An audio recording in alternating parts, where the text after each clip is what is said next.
Welcome back, and thank you for coming to the final session of the day, the wrap-up session, just to talk a little bit about today's events and get ready for tomorrow. So another really enjoyable day of the conference. Hope you all had a chance to visit a lot of the sessions, and they are all being recorded and posted as rapidly as our team can get to them. So sort of the unedited versions go up early, and then there'll be some slightly better edited versions breaking up the talks over the next week or two as our video editing team has a chance to get to that, but they are being posted as fast as we can, and you can get to those through Whova, and I believe we're through the Tuesday sessions at least, and I think some of the Wednesday sessions already are up in Whova on the Whova app already. So those are there for you to look at.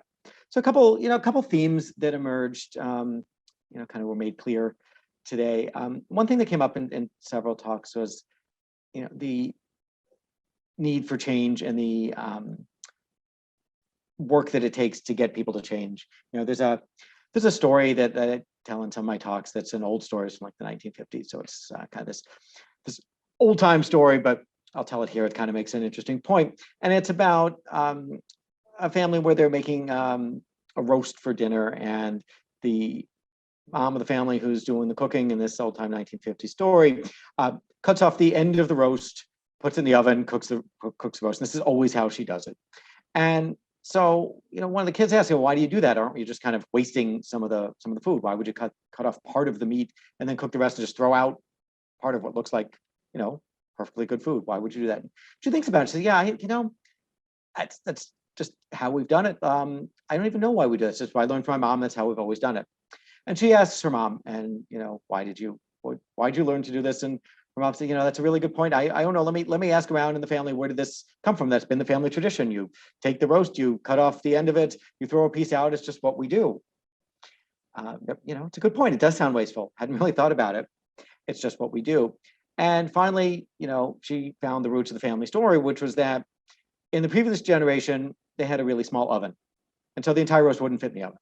So they had to cut a piece off and just cook what they had. And otherwise, it was just not going to be practical or possible. So here's something that got passed down to generation to generation. Nobody had a small oven anymore. Things had changed.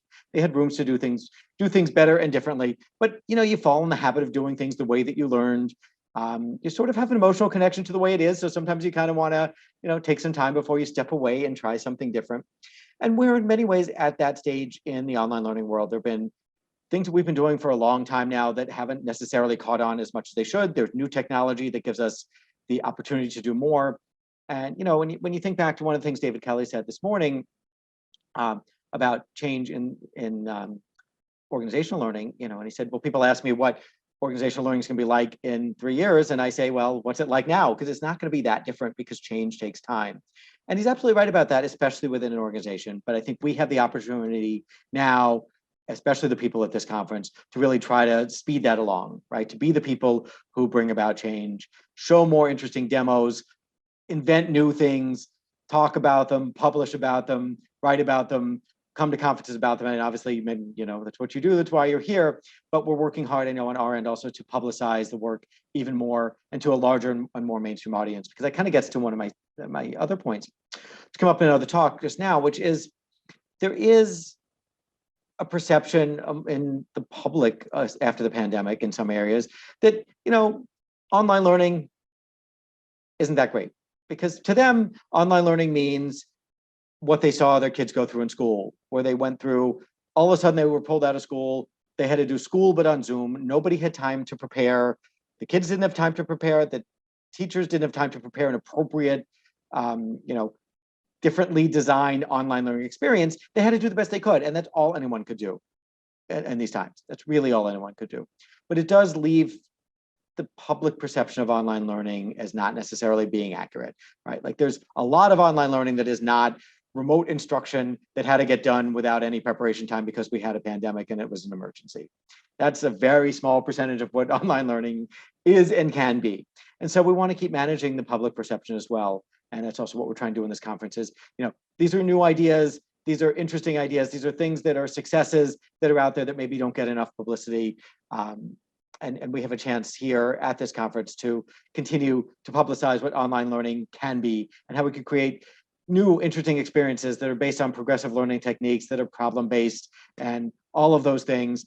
that can change the way that people learn in their lives, in their workplaces, and in their educational systems. And it does take some time to get those philosophies, first, they're around people like us who are in the field and inventing new things, and then to get them out to be in the mainstream. And we're working in this conference also to try to get that out. And it's one of the things I want to sort of keep talking about and emphasizing, so that people outside the group of us who work in the field will better appreciate what can be done, and that there's so much more that we can do, and we have an opportunity to do it. On that optimistic note, I'll talk more about this tomorrow as well. I'm going to wrap up for the day. Tomorrow we start the morning with a little bit more future stuff from me, and then Mike Kanan, who's going to talk about artificial intelligence, and I'm looking forward to Mike's talk.